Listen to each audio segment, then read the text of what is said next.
Buenos días, profesor. Buenos días. Buenos días.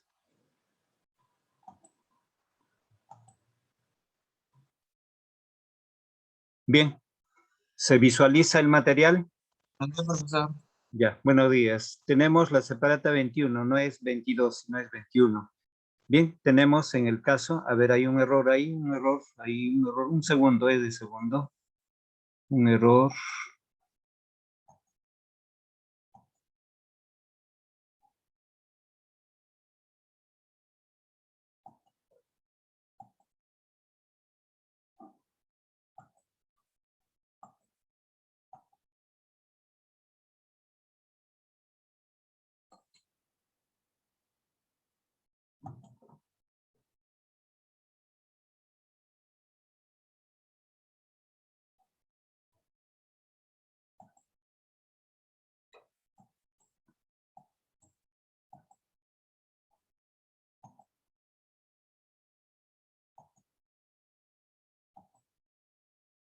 Bien, ya tenemos el material.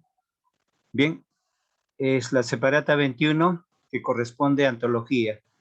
¿Se puede visualizar? Sí, profesor. Bien, ya. Entonces, ¿qué es una antología? En este tema de literatura ya hemos visto en anteriores sesiones que una antología corresponde a una selección de poemas, de composiciones poéticas, pero no solamente de composición. Una antología es una selección de las mejores manifestaciones literarias. En este caso, por ejemplo, es de la poesía. Tenemos de varios autores.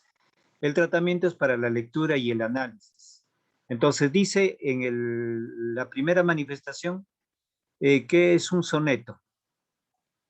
Un soneto, un soneto es, un soneto es una forma o un tipo de composición poética, es una clase de composición poética que tiene dos cuartetos.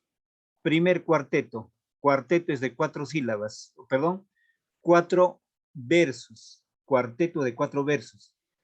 Segundo cuarteto, 4 versos. Primer terceto y segundo terceto. O sea, hay 2 cuartetos y 2 tercetos. Entonces, en una definición o un concepto, ¿qué es un soneto?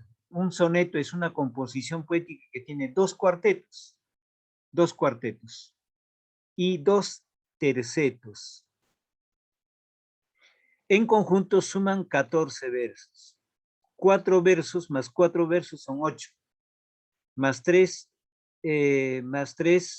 son básicamente 11. 8, 9, 10, 11, 12, 13, 14. En conjunto suman 14 versos. Bien, entonces, este es un tipo de composición poética que surge en el Renacimiento y ya se habían dado algunas manifestaciones más notorias antes del Renacimiento, pero en el Renacimiento muchos autores de la literatura española lo manifiestan. Lo manifestó, por ejemplo, Garcilaso de la Vega, Fray Luis del León, Miguel de Cervantes Saavedra, Pedro Calderón de la Barca, el poeta Lope de Vega y dramaturgo a la vez, ya utilizaron el soneto. El soneto tiene su origen en Italia, ¿no? Entonces, muchos autores italianos crearon esta composición poética y autores españoles la utilizaron. Entonces, en definición, corresponde a 2 cuartetos y 2 tercetos. Bien, dice en la lectura, un rato se levanta mi esperanza, más cansada de haberse levantado, toma a caer que deja mal migrado, libre el lugar a la desconfianza. ¿Quién sufrirá tan áspera mudanza del bien al mal? Oh corazón cansado, esfuerza en la miseria de tu estado, que tras fortuna suele haber bonanza. Yo mismo emprenderé a fuerza de brazos romper un monte que otro no rompiera, de 1000 inconvenientes muy espeso. Muerte, prisión no pueden ni embarazos. Quitarme herir a veros como quiera, desnudo espíritu, hombre en carne y hueso. Bien, entonces, vamos al análisis métrico y rima. Veamos en rima. A ver, esperanza, ansa, ado, ado, ansa. Entonces, el primer cuarteto tiene la codificación de A, B, B, C. Es un tipo de rima abrazada, ¿no? Entonces, tiene rima consonante. ¿Por qué rima consonante? Porque tanto las vocales y las consonantes riman. El primer verso del primer cuarteto rima con el cuarto verso, ansa. Sonido ansa. Entonces, sería el primer sonido. El sonido B sería ado. Ado, ado. Segundo y tercer verso es el sonido B. Entonces, es una rima abrazada. Veamos en cuanto a la medida de los versos. 1, 2, 3, 4, 5, 6, 7, 8, 9, 10, 11, 12 versos. Bien. Siguiente. 1, 2, 3, 4, 5, 6, 7, 8, 9, 10, 11, 12. Bien. 12. El siguiente, 1, 2, 3, 4, 5, 6, 7, 8, 9, 10, 11, 12. Bien, 1, 2, 3, 4, 5, 6, 7, 8, 9, 10, 11 versos. Entonces, de acuerdo a la teoría, el soneto tiene que tener 11 sílabas métricas. El otro sinónimo o sinónimo, el verso de 11 sílabas métricas recibe por endecasílabo. Si aquí en los primeros 3 versos eran 12, ¿cómo se forma el 11? Por la licencia poética de la sinalefa. ¿Y qué es la sinalefa? La sinalefa es la licencia poética que me permite formar 2 sílabas en una sola sílaba. ¿Y dónde formo eso? Aquí, en la sílaba mi y e, en una sola sílaba. Entonces sería 12 menos 1. En el segundo verso, ¿no? Aquí, en D y A, el H no impide formar una sinalefa. Pero la sinalefa permite unir 2 sílabas en una sola sílaba, 12 menos 1.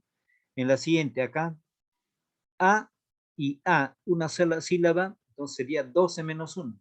Acá en el último, 1, 2, 3, 4, 5, 6, 7, 8, 9, 10, 11. Acá sí no se necesita utilizar la licencia poética de la sinalefa. Entonces son 11 sílabas métricas. Analicemos el siguiente cuarteto. 1, 2, 3, 4, 5, 6, 7, 8, 9, 10, 11. Ahí exactamente da 11. 1, 2, 3, 4, 5, 6, 7, 8, 9, 10, 11. También 11. Bien. 1, 2, 3, 4, 5, 6, 7, 8, 9, 10, 11, 12, 13. Entonces ahí hay que formar 2 sinalefas. Aquí se aplica una sinalefa, la otra sinalefa se aplica acá. Entonces sería 13 menos 2 sería 11. Entonces así se va formando. Cada verso mide 11 sílabas métricas. Y si no, y si excede, se aplica la licencia poética de la sinalefa u otra sinalefa, otra licencia poética. Entonces en sonido, nuevamente, ansa es el sonido A, ado sonido B, ado sonido B y ansas. Es la misma estructura de rima abrazada del primer cuarteto con el segundo cuarteto. En la tercera estrofa, el primer terceto, el sonido es asos, era y eso. Ahí cambia los sonidos. Bien. Y nuevamente, asos, era y eso. Entonces, ¿qué sucede? Es análogo la codificación y el tipo de rima en los 2 cuartetos. Y en los 2 tercetos también es análogo. Miren, asos, miren, era, eso. Asos, era, eso. Entonces, ¿qué sucede ahí? En este caso ya no es una rima abrazada. Bien, ya esa rima abrazada se presenta entre 2 estrofas, pero siempre en ese orden de distribución de los sonidos. Y también aquí los versos miden 11 sílabas métricas. Hasta aquí estamos viendo el análisis métrico y análisis en cuanto al recurso estético de la rima consonante y de la medida de los versos. ¿Y por qué se analiza una composición poética en esta época del Renacimiento así? Porque ese era el arte. El arte era componer un número de versos y tener manejo de los mismos sonidos en la repetición, en la rima. Bien, entonces, no solamente en la belleza de las palabras, sino que también el arte estaba en la distribución de los sonidos y en la medida de los versos. Bien, entonces, esta composición poética pertenece al poeta Garcilaso de la Vega, que es el soneto 4. Bien, entonces veamos en glosario. Glosario es una especie de vocabulario. Bien, mal me agrado. En el castellano de hoy día se diría a pesar mío, aunque no quiera. Bonanza, prosperidad, buena suerte, éxito, abundancia. Prodigalidad también sería. Espeso. Espeso es grueso, corpulento, macizo, embarazo, impedimento, dificultad, obstáculo, deleitoso, agradable, placentero para el ánimo. Entonces, uno deduce a veces el significado de la palabra por la misma lectura. No olvidar de que el contenido o el significado de una palabra se entiende por dos fuentes, por el diccionario y por el contexto.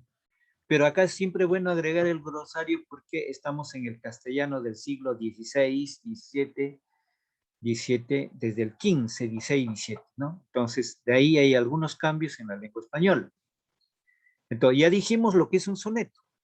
En palabras sencillas, un soneto es una composición poética de 14 versos divididos en 2 cuartetos y 2 tercetos. La medida de sus versos son versos de 11 sílabas, llamado versos endecasílabos, y que gozan de rima consonante. Bien, entonces este tipo de composición poética, ya lo dije, lo han cultivado muchos autores de la literatura española, tiene su origen en Italia. El soneto se origina, es creación de los italianos, poetas italianos. Ahora, ¿qué es una oda? Una oda es distinta a un soneto, ¿no? Tiene otra estructura y tiene otro sentido del uso de la palabra y en cuanto a lo temático. Una oda es una alabanza. Utiliza un lenguaje de altura, un lenguaje bastante culto, refinado. Entonces, una oda es una exaltación, una oda es una admiración, una oda es un saludo de respeto en un lenguaje culto, ¿no? Hacia alguien, especialmente ese alguien o hacia un tema o un contexto. Bien, diríamos en otras palabras, una manera de ensalzar, ¿no? Una manera de tener respeto, ¿no? De manifestar un agradecimiento o una admiración. Entonces, una oda es una composición poética que se manifiesta en un tono solemne, de respeto, de exaltación, de respeto y de admiración. Entonces, uno de los cultores de la oda fue el poeta Fray Luis de León, ¿no? En su oda 23, ¿qué nos dice? A la salida de la cárcel, aquí la envidia y mentira me tuvieron encerrado. Dichoso el humilde estado del sabio que se retira. De aquí este mundo malvado y con pobre mesa y casa, en el campo deleitoso, con solo Dios se compasa y a solas su vida pasa, ni envidiado ni envidioso. De Fray Luis de León, Oda 23. El título de la composición es a la salida de la cárcel. Bien, entonces el poeta Fray Luis de León compuso muchas odas. Entonces, ahora, la oda no es como el soneto, no, es distinto, y la medida de los versos tampoco. Veamos acá, a la salida de la cárcel, cárcel, ira, hado. Mire, vamos a identificar las rimas. No, cárcel, ira, hado, ira, hado, asa, oso, asa, oso. Entonces, presenta rimas consonantes, distribuidas en diferentes versos. Ahora, la medida de los versos. Tenemos 1, 2, 3, 4, 5, 6, 7, 8, 9. 1, 2, 3, 4, 5, 6, 7, 8, 9, 10. 1, 2, 3, 4, 5, 6, 7, 8. Bien, entonces, en este caso, básicamente, el poeta utiliza distinta métrica. Algunos versos tienen 8 sílabas, algunos 7 sílabas, 9 sílabas, pero el sentido artístico de la oda radica en esa admiración. Ahora, el poeta, ¿a quién admira acá? El poeta admira más que todo, en estos versos dice, admira y toma en admiración la situación envidiosa del mundo, de las personas, pero resalta, ¿dónde está la admiración? Y con pobre mesa y casa en el campo deleitoso, con solo Dios se compasa. La admiración está en esos 3 versos. En cambio, en los primeros versos está la alusión de la situación en que se encuentra. Y eso está relacionado con su vida. Fray Luis de León, cuando estaba en el cargo como presbítero, como sacerdote en el clero, compuso estas composiciones. Fue un hombre muy inteligente, fue catedrático de la Universidad de Salamanca, dictaba el curso de teología, el griego, el latín, el hebreo, hombre que dominó varias lenguas. Entonces se le ocurrió traducir la Biblia, ¿no? La Biblia del hebreo al castellano, ¿no? Un pasaje de la Biblia. ¿Cómo se llama ese pasaje de la Biblia? El Cantar de los Cantares. El Cantar de los Cantares lo tradujo del hebreo al castellano en su mismo léxico, en su mismo estilo. Y eso ocasionó la envidia de sus compañeros docentes, colegas de la universidad. Envidiosos lo acusaron de herejía. ¿Qué cosa es herejía? Herejía es estar practicando la magia negra, el demonio, el poder diabólico. Lo acusan tomando algunos trozos, solamente le había hecho la traducción, y lo mandaron a la cárcel por un promedio de 5 años. Entonces, al salir de la cárcel, compone esta composición poética y dice, a la salida de la cárcel, aquí la envidia y mentira me tuvieron encerrado. Dichoso el humilde estado del sabio que se retira. Entonces, acá, por ejemplo, es una exaltación también. Dichoso el humilde estado del sabio que se retira. Entonces, el sabio, muchos autores lo dicen que el sabio vive en el campo, retirado, tanto en la poesía occidental como en la poesía oriental. Por ejemplo, en el caso de los monjes, el monje erudito, el monje sabio, al que lo llamaban maestro, no vivía en el convento, vivía en las altas montañas, ¿no? En las altas, como este personaje bíblico de la Biblia, contemporáneo de Jesús, San Juan Bautista. Entonces, el maestro vive. Entonces, acá el poeta dice, dichoso el humilde estado del sabio que se retira. No, ¿de dónde se retira? De aqueste mundo malvado y con pobre mesa y casa, en el campo deleitoso. En el campo no hay un buen potaje, no hay una buena comida, pero puede vivir de las cosas que puede encontrar en el campo. En esa época de Fray Luis de León, el campo todavía tenía mucha riqueza, ¿no? Entonces, eso es lo que está exaltando el poeta acá. Bien, entonces ya sabemos que una oda es una exaltación, es una admiración, y desde luego desde su punto de vista de un hombre religioso está el perdón hacia sus enemigos. Y cuando después de 5 años de cárcel sale, retorna a dictar cátedra a la misma universidad. ¿Y qué le dice a sus alumnos? Le dice a sus alumnos, ¿no? Como decíamos ayer, esa frase se volvió célebre, con eso no tomaba ninguna venganza hacia sus enemigos que sus colegas le enviaron a la cárcel, ¿no? Haciendo una falsa acusación. Ahora tenemos del mismo autor la Oda 28, en la ascensión. El término ascensión viene del verbo ascender, ascender hacia arriba. ¿A quién se refiere? A Jesucristo. Cuando Jesucristo es castigado, es torturado y crucificado en el Gólgota o en el Cerro La Calavera por los romanos, después de 3 días resucita y se encuentra con sus seguidores, los apóstoles, y no creen ellos, ¿no? No creen porque dudaban de su resurrección.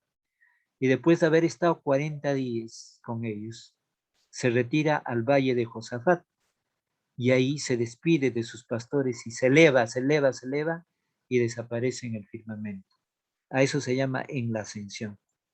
Entonces, recordando ese pasaje bíblico, compone esta composición poética. Y dice, y dejas, pastor santo. ¿Quién es el pastor santo? Jesucristo. Tu grey en este valle hondo, oscuro. Grey, ese grupo de personas, ¿no? Grey, una especie de grupo, los apóstoles, ese conjunto de apóstoles, el Grey. En este valle hondo, oscuro. ¿Por qué oscuro? Porque estaba la maldad, los envidiosos. Ustedes saben que los judíos querían que lo mataran, lo asesinaran, lo retiraran, lo menospreciaban a Jesús. Entonces ahí dice oscuro, con soledad y llanto. Por eso en la época medieval se dice que esta vida es la vida del llanto y del sufrimiento según la religión, ¿no? Y tú, rompiendo el puro aire, o sea, ¿quién es y tú? Jesús, Jesucristo. Rompiendo el puro aire, te vas al inmortal seguro. Inmortal, desde luego que es inmortal, seguro, donde está su Padre, ¿no? En el cielo. Los antes bien adados, o sea, los antes que estaban contentos, los apóstoles bien acompañados, y los agora tristes y afligidos. El término agora es ahora, y los agora tristes y afligidos. Cuando Jesús resucita, bueno, los apóstoles no querían dejarlo, no querían que les deje tampoco, pero tenía que cumplirse las escrituras que se habían escrito hace mucho tiempo, ¿no? Desde el profeta Elías. Entonces, esos escritos del profeta Elías se estaban cumpliendo, ¿no? Entonces, ahora estaban muy tristes los apóstoles, tristes y afligidos. A tus pechos porque Él les enseñó los evangelios, les condujo, les enseñó mediante parábolas, de ti desposeídos, en este momento desposeídos, a dónde convertirán ya sus sentidos. En este caso quiere decir, a dónde convertirán ya sus acciones, ¿no? ¿Qué harán ellos? Viene la otra estrofa, ¿no? ¿Qué mirarán los ojos que vieron de tu rostro la hermosura? Que no les sea enojos. ¿Quién oyó la dulzura? ¿Qué no vendrá por sorbo y desventura? ¿A qué este mar turbado? O sea, el mundo terrenal, ¿no? ¿Quién le pondrá ya freno? O sea, donde hay maldad, envidia, poder, mezquindad, etc. ¿Quién concierto al viento fiero airado, estando tú encubierto, qué norte guiará la nave del puerto? O sea, esa nave del grupo humano de los apóstoles. Ay, nube envidiosa, aún de este breve gozo, ¿qué te aquejas? Do vuelas presuroso. Acá hace una alusión a nube envidiosa, ¿no? Lo personifica, como si la nube tuviera el poder de llevarse a Jesús, aún de este breve gozo, 30 años breves, ¿no? Breves, y menos aún, ¿no? Los apóstoles lo conocieron a Jesús un promedio de solamente 3 años. 3 años, bien, porque a los 30 años empezó a desarrollar sus acciones espirituales Jesús. Do vuelas presurosa, 3 años muy breves. Bien. Cuán rica tú te alejas, cuán pobres y cuán ciegos ahí nos dejas. Entonces, en este caso ya es la alusión de los apóstoles. Ahora, aquí sí podemos identificar esta oda. Tiene una característica. La oda de Fray Luis de León está compuesta en liras. ¿Qué es una lira? Lira es una composición estrófica de 5 versos. 1, 2, 3, 4, 5. Cada estrofa. 1, 2, 3, 4, 5. Aquí. 1, 2, 3, 4, 5. Y así sucesivamente cada estrofa tiene 5 versos. Y es más, la lira de Fray Luis de León en la composición poética, la oda, o sea, la forma estrófica es la lira, pero el tipo de composición se llama oda. Bien, tiene una característica, combina versos de 7 y 11 sílabas. Veamos acá, 1, 2, 3, 4, 5, 6, 7 versos. 1, 2, 3, 4, 5, 6, 7, 8, 9, 10, 11, 12. Por sinalefa es 11 sílabas. 1, 2, 3, 4, 5, 6, 7. 1, 2, 3, 4, 5, 6, 7, 8. Por sinalefa es 7. 1, 2, 3, 4, 5, 6, 7, 8, 9, 10, 11. Entonces, la lira combina versos de 7 sílabas y 11 sílabas métricas. ¿Me entienden? Entonces, cada estrofa tiene 5 versos. Combina versos de 11 sílabas y 7 sílabas. En cambio, en el soneto, todos eran 11 sílabas, pero es otro tipo de composición poética. Y la oda es otro tipo de composición poética.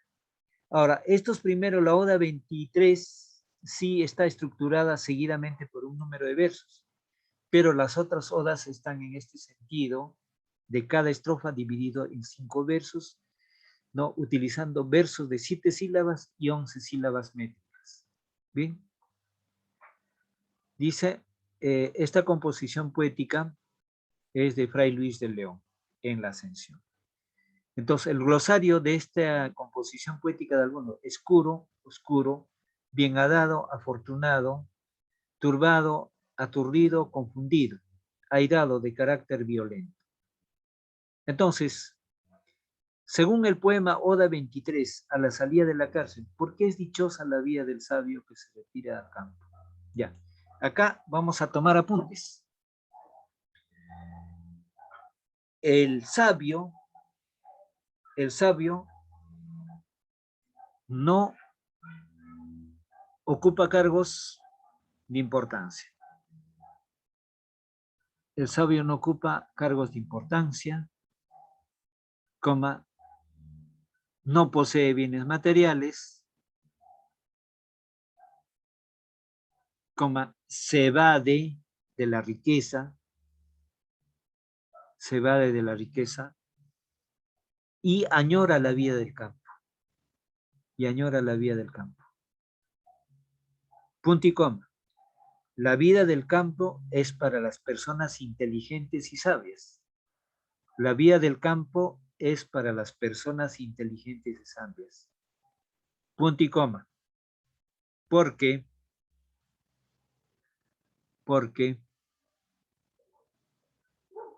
la naturaleza es una belleza. La naturaleza es una belleza única. Coma, existe paz y tranquilidad. Existe paz y tranquilidad. Punto y coma. El aire es puro. El aire es puro. Y el manantial y los otros elementos naturales coadyuvan a la tranquilidad del alma y felicidad. A la tranquilidad del alma y felicidad. Mire, acá explico. Los poetas latinos, el poeta Virgilio, el poeta Horacio, poetas del mundo clásico de Italia, ellos, hombres muy inteligentes, siempre añoraron el campo. ¿Bien? Entonces, el poeta Virgilio, por ejemplo, no tenía mucho dinero, porque para vivir en el campo también se necesita tener bienes para poder alimentarse. Pero sucede que en el campo, ¿quién vive? El agricultor, el pastor, y necesita trabajar. Pero el hombre sabio de repente no está para trabajar, sino para poder crear, para poder disfrutar. Entonces el poeta Virgilio tenía el apoyo del emperador romano. El emperador romano le daba los bienes para que viva y componga su creación literaria. Un caballero romano muy rico, Mecenas, era muy admirador de los poetas, y como era muy rico, le compraba una casa en el campo y le daba alimentación a los sabios. Y uno de esos sabios era el poeta Virgilio, el poeta Horacio, pero ellos vivieron con el apoyo económico de estos caballeros que eran los mecenas. Este caballero mecenas, de ahí viene el término mecenas. El mecenas te apoya económicamente, obsequiaba casas y podía vivir en el campo. ¿Bien? Entonces, claro, el hombre pobre disfruta del campo, pero tiene que trabajar para poder comer y vivir. Pasemos al ejercicio 2. Analiza la estructura externa de cada poema y completa la tabla con la información que corresponde. Poemas. Estructura del poema. Soneto cuarto de Garcilaso de la Vega. Entonces aquí vamos a anotar. Estructura del poema. Estructura formal. Ya. Está conformada por 14 versos. Anotamos acá. Está conformada por 14 versos. Está conformada por 14 versos, divididos en 2 cuartetos y 2 tercetos. Divididos en 2 cuartetos, y 2 tercetos. Punto y coma. ¿Puede repetir de nuevo, profesor? Sí, sí. Está estructurado en 2 cuartetos y 2 tercetos.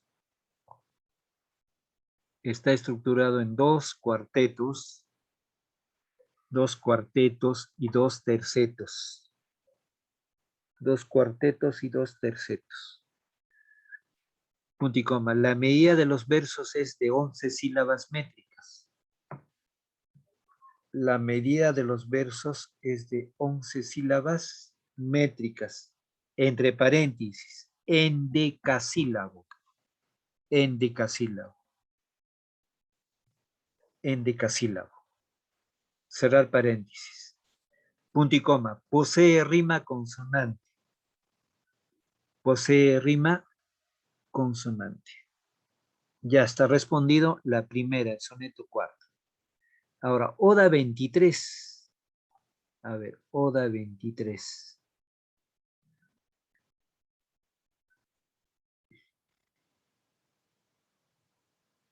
Ya, Oda 23. Está estructurada en 11 versos. 1, 2, 3, 4, 5, 6, 7, 8, 9, 10, 11. Entonces, está estructurada en 11 versos.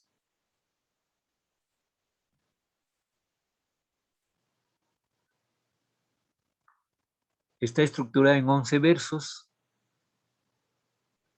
Punto y coma, la medida de los versos es de 11 sílabas y 7 sílabas métricas. La medida de los versos es de 11 sílabas métricas y 7 sílabas métricas.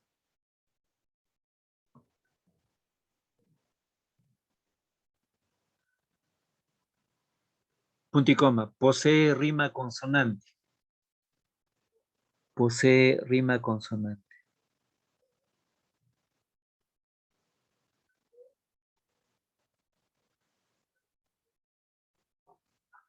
Ahora, Oda 28. Oda 28. Bien, en la ascensión. Ya. Está estructurado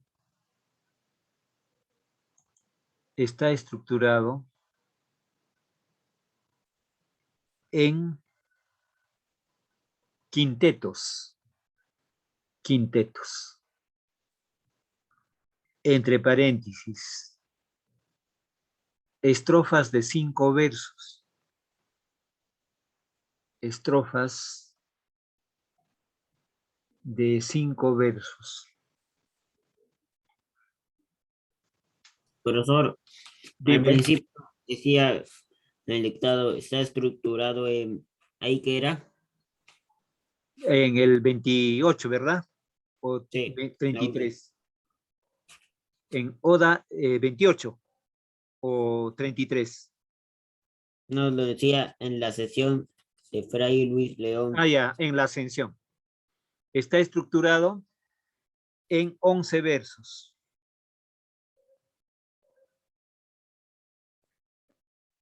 En 11 versos.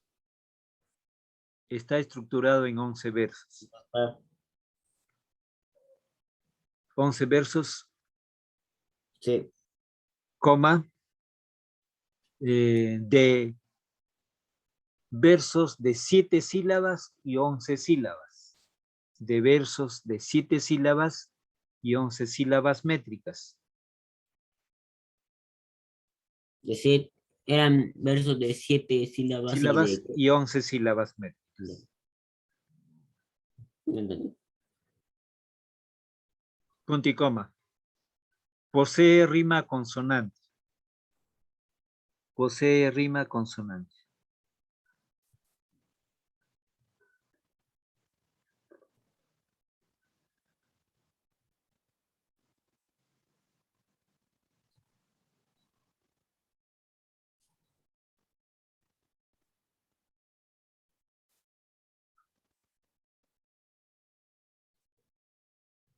Ya, entonces vamos a identificar en la pregunta 3 algunas figuras literarias. Bien. Entonces, veamos acá. Un rato se levanta mi esperanza, más cansada de haberse levantado, torna a caer, que deja mal mi grado, libre el lugar a la desconfianza. ¿Quién sufrirá tan áspera mudanza? De bien al mal, oh corazón cansado, esfuerza en la miseria de tu estado, que tras fortuna suele haber bonanza. Yo misma emprenderé a fuerza de brazos romper un monte que otro no rompiera. Bien, de mil inconvenientes muy espeso. Muerte, prisión no pueden, ni embarazos.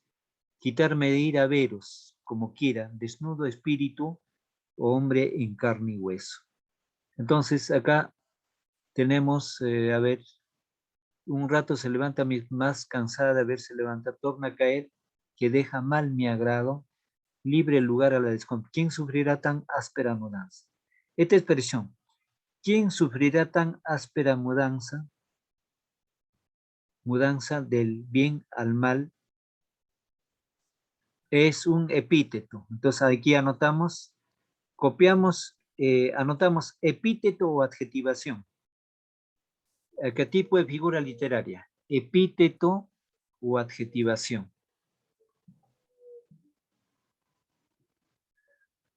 Epíteto o adjetivación. Entonces tomamos apunte de lo que estoy resaltando. ¿Quién sufrirá tan áspera mudanza del bien al mal? Entonces, áspera, cuando el adjetivo se antepone al sustantivo, es epíteto. Entonces copio esa expresión ahí.